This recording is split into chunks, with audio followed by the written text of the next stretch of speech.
ممکن ہے کہ اس کتاب میں وہ باتیں مل جائیں جن کی مجھے تلاش ہے۔ اگر آپ میرے پاس اپنا پتہ چھوڑ جائیں، پیڈونی نے کہا، تو شاید میں کوئی کتاب تلاش کر کے آپ کو اطلاع دے سکوں۔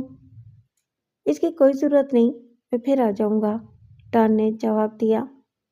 شاید آپ کانٹیننٹل ہوٹل میں ٹھہرے ہوئے ہیں، پیڈونی نے کہا، اور ہر چند کہ اس نے اپنے لہجے کو سرسری بنانے کی کوشش کی تھی، مگر ڈان کو اس کے لہجے کے پیچھے کچھ اضطراب چھپا ہوا محسوس ہوا۔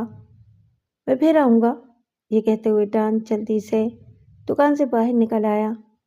پیڈونی نے ڈان کو دکان سے نکل کر تنگ گلی میں لوگوں کے ہجوم میں غائب ہوتے ہوئے دیکھا اور جلدی سے دکان کا بیرونی دروازہ مقفل کرتے ہوئے وہ اپنے آفس میں آ گیا۔ اندر ایک سرخ بالوں والی لڑکی، جو کہ ظاہر ہے لوری لی کے علاوہ اور کوئی نہیں تھی، بے چینی سے اس کی واپسی کی منتظر تھی۔ یہ وہی آدمی تھا جو کل رات میرا تعاقب کر رہا تھا، اس نے پیڈونی کو بتایا۔ تمہارے خیال میں کیا اس کا تعلق پولیس سے ہو سکتا ہے؟ پیڈونی نے پوچھا۔ بے وقوفی کی باتیں مت کرو، لوری لی تیز لہجے میں بولی۔ کیا وہ کوئی پولیس والا نظر آتا ہے؟ مجھے تو شبہ ہے کہ یہ کہیں وہی شخص نہ ہو جس نے لندن میں میرا پیچھا کیا تھا۔ اور یہ کہہ کر لوری لی نے میز پر رکھے ہوئے فون کا ریسیور اٹھا کر کوئی نمبر ڈائل کیا۔ ولی، رابطہ قائم ہونے پر اس نے کہا، تمہارے لیے ایک کام ہے۔ شہر میں ایک لمبے قد اور طاقتور جسم کا امریکن آیا ہوا ہے۔ اس کی عمر تقریباً 35 سال ہے، سیاہ بال، سیاہ آنکھیں اور چھوٹی چھوٹی مونچھیں رکھتا ہے۔ اس کے سیدھے گال پر ایک بڑا سا مسا بھی ہے۔ ابھی وہ یہاں سے رخصت ہوا تو سبز رنگ کا لینن کا کوٹ پہنے ہوئے تھا۔ اسے تلاش کرو اور معلوم کرو کہ وہ اکیلا ہے یا اس کے ساتھ اور لوگ بھی ہیں۔ کہاں ٹھہرا ہوا ہے؟ یہاں کیوں آیا ہے؟ اگر تم پھرتی سے کام لو تو ابھی پکڑ سکتے ہو۔ وہ 2 منٹ پہلے پیڈونی کی دکان سے نکلا ہے۔ گفتگو ختم کر کے لوری لی نے ریسیور واپس کریڈل پر ڈال دیا اور اپنا کوٹ جو کرسی کی پشت پر لٹک رہا تھا اٹھا کر پہننے لگی۔ مجھے فوراً واپس جانا چاہیے، اس نے کہا، یہ معاملہ خطرناک بھی ہو سکتا ہے۔ فلیکس قد آدم آئینے کے سامنے کھڑا ہوا اپنے خوبصورت چہرے کو بڑے فخریہ نظروں سے دیکھ رہا تھا، اور کوئی شک نہیں کہ وہ کسی خوبصورت سے خوبصورت فلمی ہیرو سے کم نہیں تھا۔ عمر کے اعتبار سے وہ اب تک 32 بہاریں دیکھ چکا تھا، اور ان 32 برسوں میں سے 6 برس اس نے جیل خانے میں گزارے تھے۔ گرفتاری سے پہلے وہ ایک انتہائی کامیاب مجرم رہ چکا تھا، لیکن اس کے عروج کا زمانہ بہت مختصر ثابت ہوا۔ اس کی گرفتاری کی داستان بھی بڑی عجیب تھی۔ 2-4 مقامات پر ڈاکہ ڈالنے میں ناکام رہ کر اس نے ایک بڑی چوری کا پروگرام بنایا۔ یہ ایک ہیروں کا نیکلس تھا جس کی قیمت ادنیٰ اندازے کے مطابق 7 لاکھ فرانک بتائی جاتی تھی۔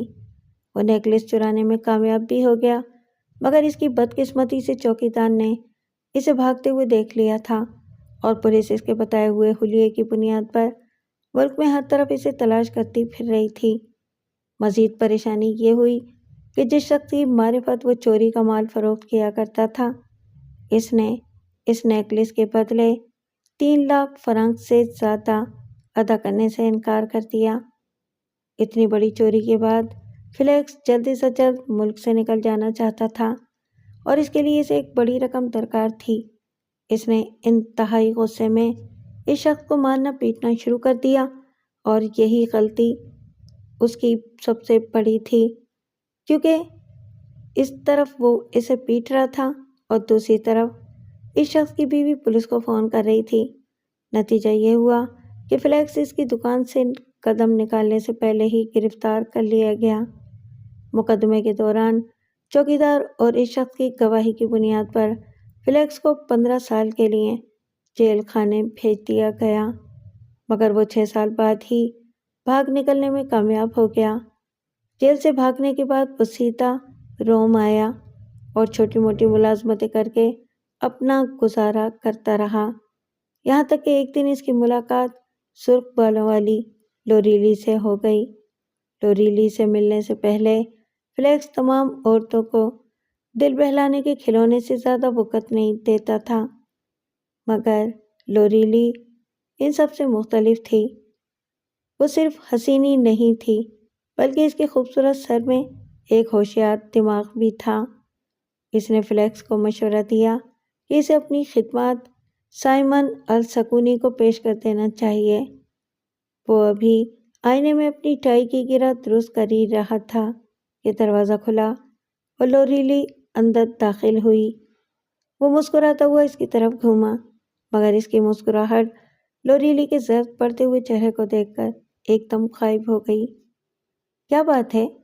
فلیکس نے جلدی سے پوچھا۔ لوریلی نے جواب دینے سے پہلے احتیاط سے دروازہ بند کیا۔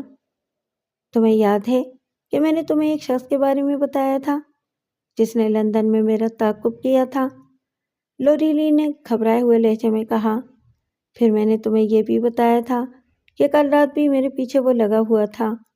وہی آدمی آج پیٹونی کی دکان میں آیا تھا۔ اسے ایک ایسی کتاب کی تلاش تھی جس میں سینا کی پرانی تاریخ بیان کی گئی ہو، خاص طور سے اس کے 17 ضلعوں کی تاریخ۔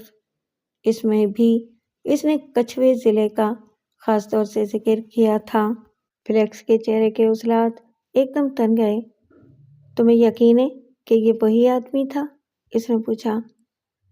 ہاں، اگرچہ میں اس کا چہرہ پوری طرح نہیں دیکھ سکی، مگر اس کی جسامت، آواز اور چلنے پھرنے کے انداز سے مجھے یقین ہے کہ یہ وہی تھا۔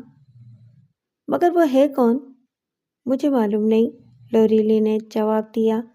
میں نے ولی کو اس کا حلیہ بتا کر اس کے پیچھے لگا دیا ہے۔ فلیکس نے سگریٹ سلگایا اور آتش دان کے قریب پڑی ہوئی کرسی پر بیٹھ گیا۔ مجھے وہ پولیس کا آدمی معلوم نہیں ہوتا، لوریلی نے اپنی بات جاری رکھتے ہوئے بتایا۔ وہ ایک امریکن ہے اور اپنے لباس اور رکھ رکھاؤ سے کافی دولت مند معلوم ہوتا ہے۔ اس نے جنگا اور والگا کے نام بھی لیے تھے۔ ایسا معلوم ہوتا ہے کہ ان دونوں خاندانوں کی تاریخ سے وہ اچھی طرح واقف ہے۔ مجھے پہلے ہی خطرہ تھا کہ ہم بہت سی باتوں میں لاپرواہی کر رہے ہیں، کہیں ایسا نہ ہو کہ کوئی ذہین آدمی تمام حالات پر غور کر کے ہمارے صحیح سراغ پر لگ جائے۔ تم بہت گھبرائی ہوئی ہو اور پریشان معلوم ہوتی ہو، فلیکس نے جواب دیا۔ ہمیں ہمت سے حالات کا مقابلہ کرنا چاہیے۔ اب تک ہماری اسکیم نہایت کامیابی سے چلتی رہی ہے، مجھے تسلیم ہے۔ شروع میں مجھے بھی یہ خدشہ تھا کہ کہیں کوئی ہوشیار آدمی ہماری اسکیم کی تہہ تک نہ پہنچ جائے، مگر السکونی اسی طریقہ کار پر اصرار کرتا رہا۔ وہ سچ مچ یہی خیال کرتا ہے کہ وہ اپنے آباء و اجداد کا انتقام لے رہا ہے۔ یہ بھی ظاہر ہے کہ ہم اپنے طور پر اس اسکیم کو نہیں چلا سکتے تھے۔ ذرا خیال کرو کہ ہم اس کے ذریعے کتنی دولت کما رہے ہیں۔ اگر ہم پکڑے گئے تو یہ دولت ہماری کچھ مدد نہیں کر سکے گی، لوریلی نے سنجیدہ لہجے میں کہا۔ مجھے یقین ہوتا جا رہا ہے کہ اب ہمارے برے دن قریب آ گئے ہیں۔ وہ امریکن ہمارے پیچھے لگا ہوا ہے، وہ اپنی معلومات پولیس کو بتا دے گا اور پھر ہم بچ کر نہیں نکل سکیں گے۔ میں تو کہتی ہوں کہ ہمارے لیے یہ بہترین موقع ہے کہ اس گروہ سے علیحدہ ہو جائیں۔ علیحدہ ہو جائیں؟ کیا مطلب ہے تمہارا؟ فلیکس چونک کر بولا۔ تم اچھی طرح جانتے ہو کہ میرا کیا مطلب ہے، لوریلی نے جواب دیا۔ اس سے پہلے کہ ہم چوہے کی طرح پولیس کے جال میں پھنس جائیں، ہمیں یہاں سے نکل جانا چاہیے۔ مجھے رفتہ رفتہ یقین ہوتا جا رہا ہے کہ ہمارا انجام بہت قریب ہے۔ میں جینا کے قتل میں شامل ہوتے وقت یقیناً پاگل ہو گئی تھی۔ اب تک میرے ہاتھ خون سے رنگین نہیں ہوئے تھے، مگر اس جرم کے لیے قانون مجھے پھانسی پر بھی لٹکا سکتا ہے۔ بس خاموش ہو جاؤ، فلیکس نے غصے سے کہا۔ ابھی تو کم سے کم مجھے تو خطرے کی کوئی بات دکھائی نہیں دیتی۔ کوئی کمبخت امریکن ہمارا کچھ نہیں بگاڑ سکتا۔ ہم نے اب تک کامیابی حاصل کی ہے اور آئندہ بھی ناکامی کا کوئی اندیشہ نہیں ہے۔ تم احمق ہو، لوریلی چلائی۔ میری نظریں اس گروہ کی تباہی کو سر پر منڈلاتا ہوا دیکھ رہی ہیں۔ میرے دل کی گہرائیوں سے آواز آ رہی ہے کہ اگر ہم اس وقت اس گروہ سے الگ نہیں ہوئے تو اس کے ساتھ ہم بھی تباہ ہو جائیں گے۔ ابھی وقت ہے کہ ہم یہاں سے بھاگ کر بونس آئر میں جا سکیں۔ کیا واقعی ہم جا سکتے ہیں؟ فلیکس نے طنزیہ لہجے میں پوچھا۔ کیا اس کو تم اپنی ہوشیاری اور ذہانت کہتی ہو؟ تمہیں اندازہ ہے کہ جب السکونی کو یہ پتہ چلے گا کہ ہم گروہ چھوڑنا چاہتے ہیں تو اس کا رد عمل کیا ہوگا؟ اسے معلوم ہی کیوں ہوگا، لوریلی نے کہا، اور معلوم بھی ہوگا تو اس وقت جب کہ ہم اس کی دسترس سے دور جا چکے ہوں گے۔ یہ تمہارا خیال ہے، السکونی کو اتنی آسانی سے ہمارا پیچھے چھوڑنے کی عادت نہیں ہے۔ ہم جہاں بھی جائیں گے اس کے آدمی ہمارے پیچھے لگے رہیں گے، فیلکس نے جواب دیا۔ تھوڑی دیر کے لیے فرض کر لو کہ کسی معجزے کے طور پر ہم بونس آئر پہنچنے میں کامیاب ہو گئے تو تمہارے خیال میں کتنے دن اس کے ایجنٹوں کی نگاہوں سے چھپے رہنے میں کامیاب رہیں گے؟ اور اگر تم میرے بغیر تنہا جانے کا خیال رکھتی ہو تو یہ بھی سمجھ لو کہ ایک دن کے لیے بھی اس کے ایجنٹوں کے ہاتھوں سے اپنی زندگی نہیں بچا سکو گی۔ جو لوگ پہلے یہ کوشش کر چکے ہیں ان کا انجام تم اچھی طرح جانتی ہو۔ تو پھر تم کیا کرنا چاہتے ہو؟ میں جلدی اور گھبراہٹ میں کوئی فیصلہ نہیں کرنا چاہتا۔ اگر وہ امریکن واقعی کوئی خطرناک آدمی ہے تو میں اسے ٹھکانے لگا دوں گا۔ ممکن ہے اس وقت تک اتنی دیر ہو جائے کہ ہم خود بھی ٹھکانے لگ جائیں۔ تم واقعی بہت گھبرا گئی ہو، فیلکس نے کہا۔ ممکن ہے کہ اسے یہ معلوم ہو گیا ہو کہ گروہ کا ہیڈ کوارٹر سینا میں قائم ہے، مگر اس نے ابھی ہمارا پتہ نہیں لگا لیا ہے۔ چنانچہ تمہارا آخری فیصلہ یہ ہے کہ تم میرا ساتھ دینا نہیں چاہتے، لوریلی نے کہا۔ میرے نزدیک کہیں جانے کا تو سوال ہی پیدا نہیں ہوتا، فیلکس نے جواب دیا۔ ہماری تقدیر اس گروہ سے وابستہ ہو چکی ہے۔ جتنی جلدی تم یہ بات سمجھ لو اتنا ہی بہتر ہے، اور اب تم جاؤ، جا کر آرام کرو۔ کیا تم اس بارے میں السکونی کو بتانے کا ارادہ کر رہے ہو؟ ابھی نہیں، فیلکس نے کہا۔ میں ابھی اس امریکن کے متعلق کچھ اور معلومات حاصل کرنا چاہتا ہوں۔ ممکن ہے ولی اس بارے میں فون کرے، لوریلی نے اٹھتے ہوئے کہا۔ ٹھیک ہے، میں اس کے فون کا منتظر رہوں گا۔ لوریلی کے جانے کے بعد فیلکس نے دوسرا سگریٹ جلایا اور کچھ سوچنے لگا۔ اس امریکن کو کوئی ہنگامہ کھڑا کرنے کی مہلت نہیں دینا چاہیے، اس نے دل میں کہا۔ اسی وقت فون کی گھنٹی بجنے لگی۔ اس نے ریسیور اٹھا کر کان سے لگایا۔ دوسری طرف ولی بات کر رہا تھا۔ میں اس کا پیچھا نہیں کر سکا، اس نے بتایا، جب تک وہ پیدل چل رہا تھا۔ میں اس کی تعاقب میں لگا رہا، مگر پھر وہ اپنی کار میں بیٹھ کر چل دیا جو قریب ہی کھڑی تھی۔ کار کا نمبر نوٹ کیا؟ فیلکس نے پوچھا۔ ہاں، ولی نے ڈان کی کار کا نمبر بتا دیا، مگر وہ کار انگلینڈ میں رجسٹر کی گئی ہے۔ میں نے اسے شہر سے جانے والی سڑک پر جاتے دیکھا تھا۔ اس کے معنی یہ ہوئے کہ وہ کسی ہوٹل میں ٹھہرا ہوا نہیں ہے۔ شہر کے مشہور پراپرٹی ڈیلروں سے معلوم کرو کہ شہر کے باہر حال ہی میں کتنے مکانات کس کس کو کرائے پر دیے گئے ہیں۔ یہ کام صبح سے پہلے نہیں ہو سکتا، ولی نے جواب دیا۔ تب پھر کل صبح اٹھ کر پہلا کام تم یہی کرو گے، فیلکس نے جواب دیا اور کریڈل پر ہاتھ مار کر کنیکشن آف کر دیا۔ اس کے بعد آپریٹر کو کال کر کے لندن کے ٹرنک کال بک کرائی، جس کا جواب نصف گھنٹے بعد اسے ملا۔ معلوم کرو کہ PLM 122 نمبر کی کار کس کے نام رجسٹر کی گئی ہے۔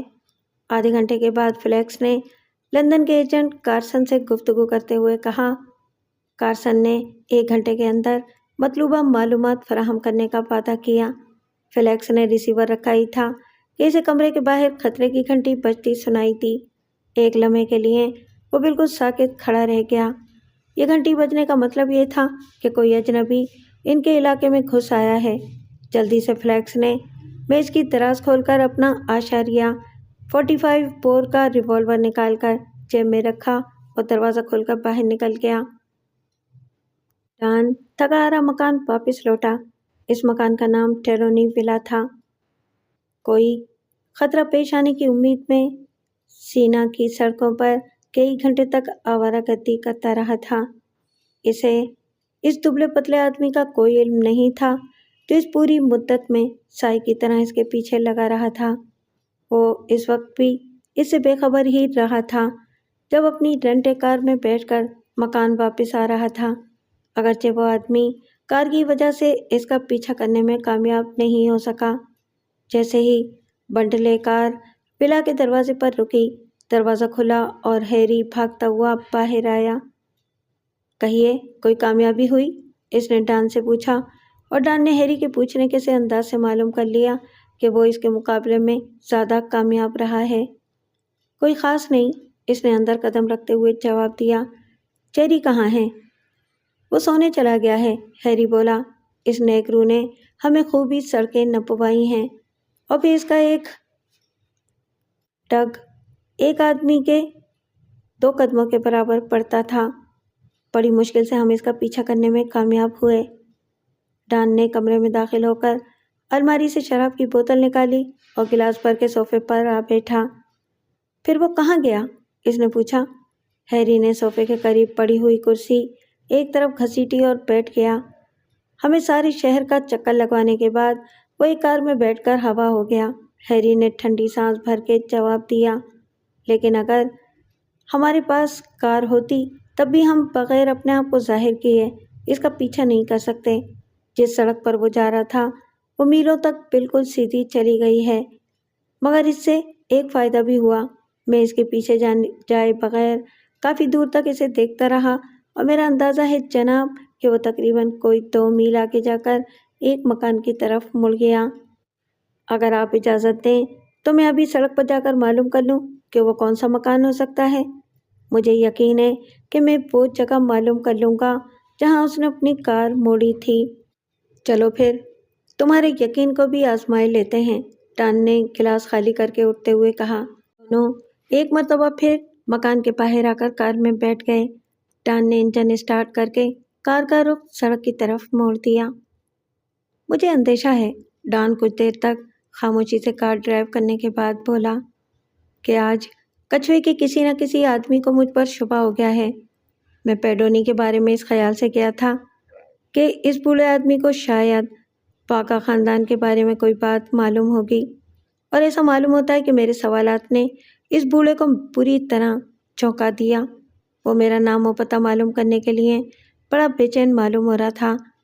کوئی تعجب کی بات نہ ہوگی اگر آخر کار پیڈونی کا تعلق بھی کچھوے کے گروہ سے ہی نکلے۔ اس نیگرو نے تمہیں دیکھ تو نہیں لیا تھا؟ ہیری نے انکار میں سر کو جنبش دی۔ اس نے ایک مرتبہ بھی پلٹ کر نہیں دیکھا تھا، بس کیفے سے نکل کر گلیوں کے چکر لگانے لگا تھا۔ ہیری ایک دم چونک کر کھڑکی سے باہر دیکھنے لگا۔ یہاں سے سیدھی طرف موڑ لیں، اس نے غور سے ادھر ادھر دیکھتے ہوئے کہا۔ اس ہفچی نے اس جگہ اپنی کار روکی تھی اور اس گلی میں مڑ گیا تھا۔ ڈان نے کار کی اگلی پچھلی تمام بتیاں بجھا دی تھیں۔ گلی بہت زیادہ چوڑی نہیں تھی۔ کچھ دور آگے جا کر ایک کھلا سا میدان آ گیا جس میں گھاس اگی ہوئی تھی۔ ڈان اور ہیری کار سے اتر آئے۔ وہ سامنے دیکھیے، اچانک ہیری ایک طرف اشارہ کرتے ہوئے بولا۔ کوئی بہت بڑی حویلی سی معلوم ہوتی ہے۔ آسمان پر چاند پوری آب و تاب سے چمک رہا تھا، اور اس کی چاندنی میں پتھر کی اونچی دیواروں کے درمیان ایک پرانی وضع کا بہت بڑا سا مکان نظر آ رہا تھا، جس کا بیرونی گیٹ کسی چھوٹے موٹے قلعے کے دروازے کی طرح معلوم ہو رہا تھا۔ میں شرط لگاتا ہوں جناب، وہ نیگرو یقیناً اسی مکان میں گیا ہوگا، ہیری جوش کے ساتھ بولا۔ ڈان اور ہیری جلدی جلدی گھاس کے میدان کو طے کرتے ہوئے پتھر کی دیوار کے نیچے پہنچ گئے۔ آس پاس اس حویلی کے سوا کوئی اور مکان نہیں تھا۔ کیا آپ دیوار پر چڑھیں گے یا میں اندر جاؤں؟ ہیری نے پوچھا۔ تم یہیں ٹھہرو، میں دیکھتا ہوں، ڈان نے جواب دیا۔ ہیری نے ہاتھوں کا سہارا دے کر ڈان کو دیوار پر پہنچا دیا۔ ڈان نے دیکھا کہ دیوار کی دوسری طرف اونچے اونچے درختوں کے جھنڈ میں حویلی واقعی کسی قلعے ہی کی مانند نظر آ رہی تھی۔ اس نے اپنا ہاتھ نیچے لٹکایا اور ہیری کو بھی اوپر کھینچ لیا۔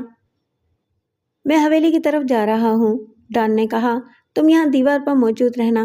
ممکن ہے مجھے جلدی میں بھاگنا پڑے تو تم سہارا دے کر دیوار پر چڑھنے میں مدد دے سکو گے۔ اور یہ کہہ کر ڈان آہستہ سے دیوار کے نیچے کود گیا۔ حویلی پتھر کی دیوار سے تقریباً 200 گز کے فاصلے پر بنی ہوئی تھی۔ شروع کا فاصلہ کسی دشواری کے بغیر طے ہو گیا، کیونکہ جس کچے راستے پر ڈان چل رہا تھا وہ جھاڑیوں اور درختوں سے گھرا ہوا تھا، اور ان کی آڑ میں ڈان کو کسی احتیاط کی ضرورت نہیں تھی، مگر جب یہ راستہ ایک لان پر اچانک ختم ہو گیا تو ڈان کو رکنا پڑا۔ اس کے آگے حویلی کی دیواروں تک کھلے ہوئے لان میں کوئی ایسی چیز نہیں تھی جس کی آڑ لیتا ہوا وہ حویلی والوں کی نگاہوں میں آئے بغیر آگے بڑھ سکتا، خاص طور سے اس صورت میں کہ چاندنی بھی موجود تھی۔ ڈان سامنے کی طرف بڑھنے کے بجائے حویلی کا ایک چکر لگانے کے خیال سے ایک دائرے کی صورت میں چلنے لگا۔ وہ بہت دبے پاؤں آہستہ آہستہ چل رہا تھا۔ ابھی بمشکل 30 گز کا فاصلہ ہی طے کیا ہوگا کہ اچانک اسے اپنے سامنے نقل حرکت کا احساس ہوا۔ ڈان فوراً منہ کے بل زمین پر لیٹ گیا۔ اس کے سامنے 20-25 قدموں کے فاصلے پر ایک موٹا سا آدمی ایک ہاتھ میں آٹومیٹک گن سنبھالے اور دوسرے ہاتھ سے خطرناک وولف ہاؤنڈز کی زنجیر پکڑے ہوئے ادھر ادھر دیکھ رہا تھا۔ ڈان کو اپنے بدن کے رونگٹے کھڑے ہوتے ہوئے محسوس ہوئے اور وہ زمین سے بالکل چپک گیا۔ یہ خوش قسمتی ہی تھی کہ موٹا آدمی آخرکار ڈان سے مخالف سمت میں چلتا ہوا درختوں کے جھنڈ میں غائب ہو گیا۔ ڈان نے ایک گہری سانس لی۔ اگر وہ اس وقت لان میں ہوتا تو خوفناک کتا یقیناً اسے دیکھ لیتا۔ اس نے دوبارہ سر اٹھا کر حویلی کی طرف دیکھا۔ ان حالات میں آگے بڑھنے کا مطلب انتہائی خطرات کو دعوت دینا تھا، مگر ڈان کچھ معلوم کیے بغیر واپس جانا نہیں چاہتا تھا۔ چند لمحے انتظار کے بعد اس نے ایک مرتبہ پھر آگے بڑھنا شروع کیا، مگر حرکت اب بھی ایک دائرے کی صورت میں ہی تھی۔ آخرکار وہ حویلی کے مشرقی حصے کی جانب پہنچ گیا۔ لان کی چوڑائی یہاں کچھ کم ہو گئی تھی۔ حویلی کی دیواریں زیادہ سے زیادہ 10-15 گز دور تھیں۔ ڈان نے ایک پیڑ کی آڑ میں کھڑے ہو کر حویلی کی سمت دیکھا۔ اس کے سامنے کی تمام کھڑکیاں تاریک نظر آ رہی تھیں، مگر وہ یہ نہیں بتا سکتا تھا کہ کھڑکیوں کے پیچھے کمرے میں کوئی اس کی نقل و حرکت دیکھ رہا ہے یا نہیں۔ ڈان کافی دیر پیڑ کی آڑ میں کھڑا ہوا آگے بڑھنے یا واپس لوٹ جانے کے بارے میں سوچتا رہا۔ آخر عقل جذبات پر غالب آئی۔ اس موٹے چوکیدار اور خوفناک کتے کی موجودگی میں آگے بڑھنے سے پریشانیوں کے سوا کوئی فائدہ حاصل ہونے کی امید نہیں تھی۔ اس وقت ضرورت اس بات کی تھی کہ اپنے آپ کو ظاہر کیے بغیر دشمن کے بارے میں جتنی زیادہ سے زیادہ قیمتی معلومات حاصل ہو جائیں اتنا ہی بہتر تھا۔ اس نے آہستہ آہستہ اس سمت میں پیچھے ہٹنا شروع کیا جس طرف وہ ہیری کو چھوڑ کر آیا تھا، لیکن ابھی وہ کچھ ہی دور گیا تھا کہ آہٹ سن کر پلٹ کر دیکھا اور خوف سے جیسے اس کا خون رگوں میں خشک ہو گیا۔ لان کے کنارے پر وولف ہاؤنڈ اپنی خونخوار آنکھوں سے اس جگہ دیکھ رہا تھا جہاں ڈان کھڑا تھا۔ اس کے کان کھڑے ہوئے تھے اور سر کو اس طرح ایک طرف جھکائے ہوئے تھا جیسے کچھ سننے کی کوشش کر رہا ہو۔ ڈان ایک لمحے کے لیے بالکل بے حس و حرکت کھڑا رہ گیا۔ کیا کتے نے اس کی حرکت محسوس کر لی ہے؟ ہوا کا رخ اس طرف کتے کی طرف سے ڈان کی جانب تھا، اس لیے یہ تو ممکن نہیں تھا کہ اس نے ڈان کی بو سونگھ لی ہو۔ اس نے کتے کو سر نیچا کیے آگے بڑھتے دیکھا۔ وہ بڑھتے بڑھتے لان کے درمیان میں پہنچا اور وہاں رک گیا۔ 1 منٹ اس کیفیت میں گزرا ہوگا، مگر وہ ڈان کو 1 گھنٹے کی طرح طویل محسوس ہوا۔ اچانک حویلی کی طرف سے وہی موٹا آدمی پھر نمودار ہوا۔ آٹومیٹک رائفل اب بھی اس کی بغل میں دبی ہوئی تھی۔ کتے نے پلٹ کر اس کی طرف دیکھا، 2 قدم آگے بڑھا اور پھر رک کر موٹے کی طرف دیکھنے لگا۔ ادھر آؤ، موٹے آدمی نے اٹالین زبان میں کتے کو حکم دیا۔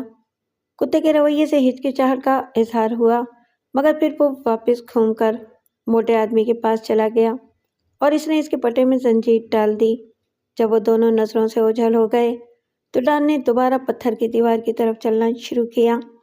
اب وہ اس جگہ سے جلدی سے جلدی نکل جانا چاہتا تھا، اور اسی جلدی میں اس نے غور نہیں کیا کہ اس کا ایک پیر گھاس میں چھپی ہوئی ایک لوہے کی پلیٹ پر پڑ گیا ہے، جس کے نتیجے میں حویلی کے اندر خطرے کی گھنٹی بجنے لگی ہے۔ وہ تو جب اس کے کانوں میں ہوا کے ایک جھونکے کے ساتھ گھنٹی کی بہت ہلکی سی آواز آئی، تب اس نے محسوس کیا کہ اسے کیا غلطی ہو گئی ہے۔ اس نے جلدی سے چاروں طرف دیکھا۔ حویلی سے وہی نیکرو نکل کر لان کی طرف آ رہا تھا۔ اس کے ہاتھ میں کھلا ہوا چاقو تھا۔ طویل القامت نیگرو کو چاقو لیے بڑھتے دیکھ کر ڈان کی گھبراہٹ بڑھ گئی، مگر اپنے دھڑکتے دل پر قابو پاتے ہوئے وہ ایک گھنی جھاڑی کے پیچھے چھپ گیا۔ چاند کی روشنی میں موٹا آدمی کتے کی زنجیر پکڑے ہوئے ایک مرتبہ پھر نمودار ہوا۔ اس نے نیگرو کو دیکھا اور رک گیا۔ کتا اچھل اچھل کر زنجیر سے نکلنے کے لیے زور لگا رہا تھا۔ تین اور آدمی ادھر ادھر سے نکلتے دکھائی دیے۔ ان سب کے ساتھ ایک ایک ہاؤنڈ کتا تھا۔ نیگرو نے ہاتھ اٹھا کر ان سب کو رکنے کا اشارہ کیا اور خود اس طرف بڑھنا شروع کیا جہاں ڈان چھپا ہوا تھا۔ جھاڑی کی آڑ سے ڈان بھاری بھرکم نیگرو کو اپنی طرف بڑھتے ہوئے دیکھ رہا تھا۔ نیگرو اس سے 6 گز کے فاصلے پر آ کر رک گیا۔ ڈان نے سانس بھی روک لی۔ نیگرو چند لمحے وہیں کھڑا رہا، پھر قدرے رخ بدل کر آگے بڑھنے لگا۔ صرف چند گز کے فرق سے نیگرو اس کے قریب سے گزر کر آگے بڑھ گیا، مگر پھر جیسے دفعتاً اس پر انکشاف ہوا کہ وہ محض اپنا وقت ضائع کر رہا ہے۔ اگر ان جھاڑیوں میں کوئی چھپا ہوا ہے تو کتے اسے بڑی آسانی سے تلاش کر لیں گے۔ اس نے گھوم کر کتوں کو چھوڑنے کا حکم دیا اور ڈان اس کے منہ سے یہ الفاظ سنتے ہی اس سے بھی پہلے کہ وہ آدمی کتوں کے پٹوں سے زنجیر کھول سکتے اپنی جگہ سے اٹھا اور اندھا دھند پتھر کی دیوار کی طرف بھاگنا شروع کر دیا۔ وہ اس طرح جی چھوڑ کر بھاگ رہا تھا جیسے جہنم کی بدروحیں اس کا پیچھا کر رہی ہوں۔ بھاگتے ہوئے اس نے کتوں کے بھونکنے کی آوازیں سنی اور فوراً ہی وہ اس کی طرف دوڑ پڑے۔ ڈان جانتا تھا کہ چند لمحوں کے اندر وہ اسے آ لیں گے اور وہ ان چند لمحوں میں زیادہ سے زیادہ فاصلہ طے کر لینا چاہتا تھا۔ اس کے سامنے ایک بڑا سا درخت تھا۔ اسی اثنا میں ایک کتا دوڑتے دوڑتے اس کے قریب آ گیا۔ اس نے اچھل کر ڈان کی آستین پکڑنا چاہی۔ ڈان نے پوری طاقت سے ایک گھوسا اس کے سر پر مارا اور کتا لڑکتا ہوا دور جا گرا۔ اب بھاگنے کا کوئی فائدہ نہیں تھا۔ ڈان نے درخت کے تنے سے پیٹھ لگا لی اور کھڑا ہو گیا۔ کتے اس کے قریب آ کر رک گئے اور پھر جیسے پیڑوں کی رکھوالی کرنے والے سدائے ہوئے کتے کرتے ہیں، وہ بھی اس کو چاروں طرف سے اسی طرح گھیر کر کھڑے ہو گئے۔ ڈان کو معلوم تھا کہ اگر اس نے کسی بھی سمت میں کوئی قدم اٹھایا تو قریب ترین کتا اس پر جھپٹ پڑے گا۔ اس نے اپنی جیب سے رومال نکال کر چہرے کا پسینہ خشک کیا۔ اس حرکت پر کتے کچھ اور قریب آ گئے۔ فوراً ہی ڈان نے بھاگتے ہوئے قدموں کی آوازیں سنی۔ نگاہ اٹھا کر دیکھا تو دیو قامت نیگرو اس کی طرف بھاگا چلا آ رہا تھا۔ درخت کے پاس آ کر وہ رک گیا۔ اس کے بڑے بڑے سفید دانت ایک بھیانک مسکراہٹ کی صورت میں چمکے۔ ڈان نے جیسے بڑے اطمینان سے اپنی جیب میں ہاتھ ڈال کر اپنا سگریٹ کیس نکالا اور اس میں سے ایک سگریٹ ہونٹوں میں دباتے ہوئے بولا، تمہارے پاس ماچس ہوگی مسٹر؟ سائمن السکونی، جو یورپ اور امریکہ کے پولیس حلقوں میں کچھوے کے نام سے مشہور تھا، آتش دان کے سامنے ایک آرام کرسی ڈالے بیٹھا تھا۔ اس کے دونوں پھیلے ہوئے پیر ایک چھوٹے سے اسٹول پر رکھے تھے اور گود میں ایک ایرانی بلی بیٹھی ہوئی خرخرا رہی تھی۔ اس کا گول موٹا اور چربیلا چہرہ، موٹے موٹے ہونٹ، پکوڑے جیسی ناک، اندر کو دھسی ہوئی چھوٹی چھوٹی آنکھیں دیکھنے والے پر کوئی اچھا تاثر نہیں چھوڑتی تھیں۔ صحت کے اعتبار سے وہ 50 سال سے زیادہ کا نہیں معلوم ہوتا تھا، مگر حقیقت میں اس کی عمر 60 سال سے تجاوز کر چکی تھی۔ فلیکس اس کے سامنے کھڑا ہوا ڈان کی گرفتاری کے متعلق بتا رہا تھا، اور اگرچہ فلیکس کچھوے کے گروہ کو انتظامی حیثیت سے چلانے کا ذمہ دار تھا اور ایک حد تک کافی اختیارات کا مالک بھی تھا، لیکن اس کے باوجود السکونی کے کمرے میں آتے ہوئے، اس کے سامنے کھڑے ہو کر بات کرتے ہوئے، ایک انجانا سا خوف اس کے دل کو اپنی گرفت میں لیے رہتا تھا۔ حالانکہ اسے معلوم تھا کہ جب تک وہ السکونی کے احکامات کسی کوتاہی کے بغیر انجام دے رہا ہے، اس کے لیے خطرے کی کوئی بات نہیں ہے۔ ڈان میکلم، السکونی نے دہرایا، بڑی عجیب بات ہے۔ تو کیا تم اسے جانتے ہو؟ فلیکس نے پوچھا۔ کارسن کہہ رہا تھا کہ وہ انگلینڈ کے امیر ترین آدمیوں میں سے ایک ہے۔ میں جانتا ہوں۔ ادنیٰ اندازے کے مطابق وہ کم سے کم 20 لاکھ پاؤنڈ دولت کا مالک ہے۔ السکونی نے بلی کے سر پر ہاتھ پھیرتے ہوئے کہا، تم نے اسے کہاں رکھا ہے؟ ایک غار میں بند کر دیا ہے۔ وہ اکیلا ہی تھا؟ السکونی نے پوچھا، اور یہ وہ سوال تھا جس کے بارے میں فلیکس دعائیں مانگ رہا تھا کہ السکونی اسے نہ پوچھے۔ اس کا ڈرائیور بھی اس کے ساتھ تھا۔ مجبوراً فلیکس کو کہنا پڑا۔ وہ کیوں بچ نکلا؟ السکونی کا لہجہ بظاہر بہت نرم تھا۔ ہمیں معلوم نہیں تھا کہ وہ بھی دیوار پر موجود ہے۔ ولی نے اسے اس وقت دیکھا جب وہ ڈان میکلم کی کار لے کر بھاگ رہا تھا۔ السکونی بدستور آتش دان کی طرف دیکھ رہا تھا، مگر بلی کی پشت پر اس کی انگلیاں ساکت ہو چکی تھیں۔ فلیکس جانتا تھا کہ یہ خطرے کی علامت ہے۔ اسے بھاگنا نہیں چاہیے تھا۔ آخر اس نے کہا، امید ہے کہ تم آئندہ زیادہ محتاط رہو گے۔ وہ ڈرائیور یقیناً پولیس کے پاس جائے گا۔